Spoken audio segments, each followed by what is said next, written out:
Good morning and welcome to episode number 9 on my China adventures. So I'm going to relay to you a story about a man that I met named Sherman Chen. Now Sherman Chen grew up in China shortly after the Cultural Revolution, where the government came in and took away businessmen, took away educated people, anybody that wore that wore glasses for reading, they would kill them because they considered them educated and they feared educated people. So after the Cultural Revolution, they made these huge farms, collective farms. Everybody would live in the little village, and the men were required to go out and work in the rice fields. And at the end of the year, when they harvested the rice, they got nothing. It all went to the collectivism, which was the government.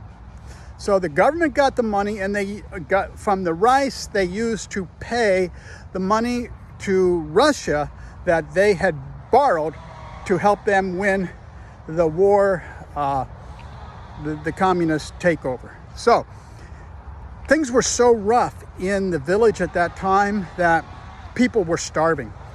And one fella, he caught a rat, and because it was illegal, he went out into the woods, made a little fire, and started to cook it. People would get killed for if they got caught cooking a rat in the woods to get a little meat to stave off hunger and starvation.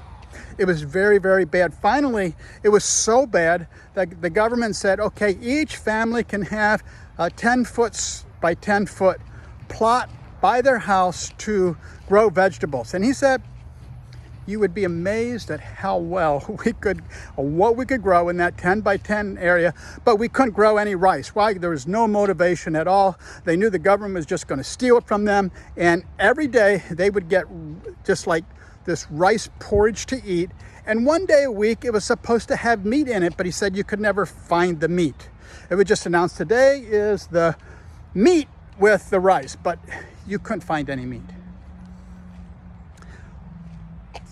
So that's where Sherman came from. After I had, if you listen to the episode where I talked about my interest in electric bikes and meeting Maggie Zhang and starting an e-bike business, one time while I was in China, we got a visit, someone called, and a visit to our shop in Pennsylvania, and it was Sherman Chen.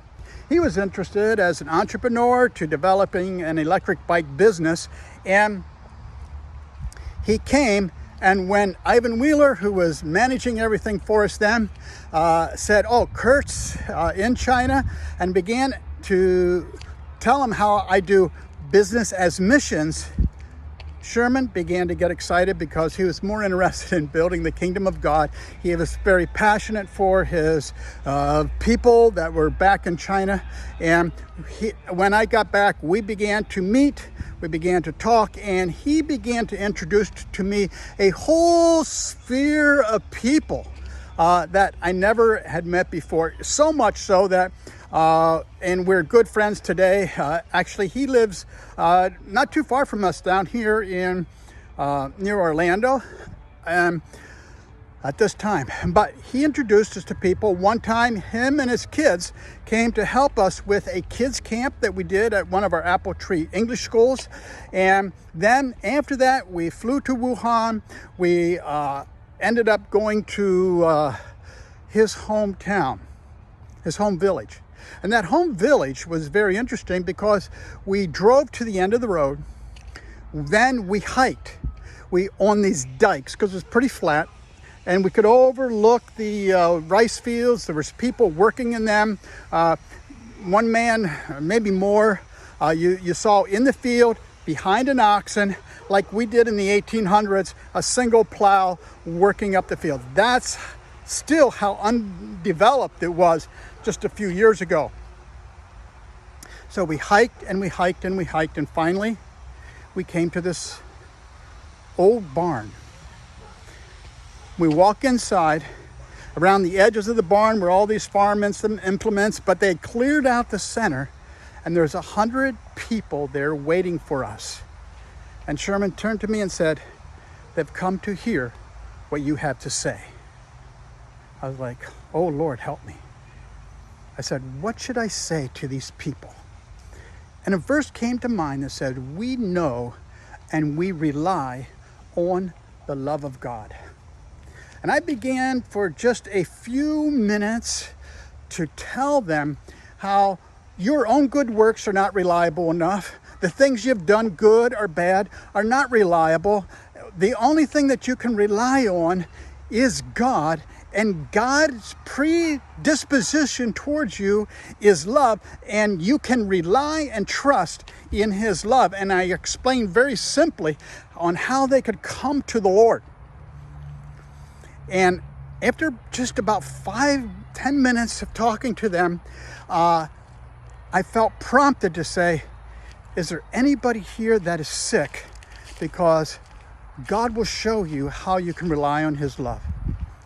And they brought babies that were instantly healed. They brought deaf ears. We prayed for them, and ears were open. I think there was 2 deaf, and we saw situation after situation where people came and received God's love.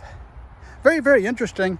One person we saw that we didn't see any healing.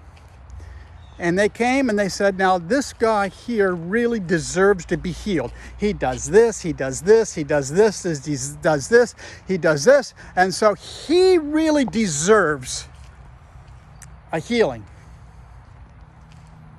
Something like in my heart was like, none of us deserve.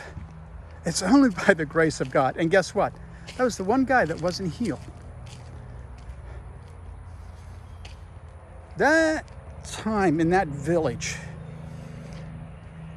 very much still in my memory, because it's not because we deserve something, but we can know and rely on the love of God.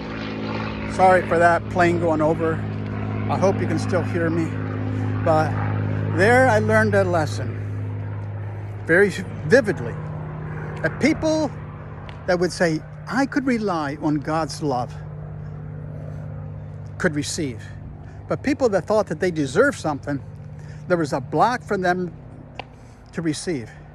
And on the flip side, people that feel that they're too bad, that God couldn't love them, have difficulty receiving. So I don't care where you are now, but that's the lesson I learned in Sherman Chen's little village in the middle of that barn, surrounded with farm implements, surrounded by all kinds of rice fields with no road.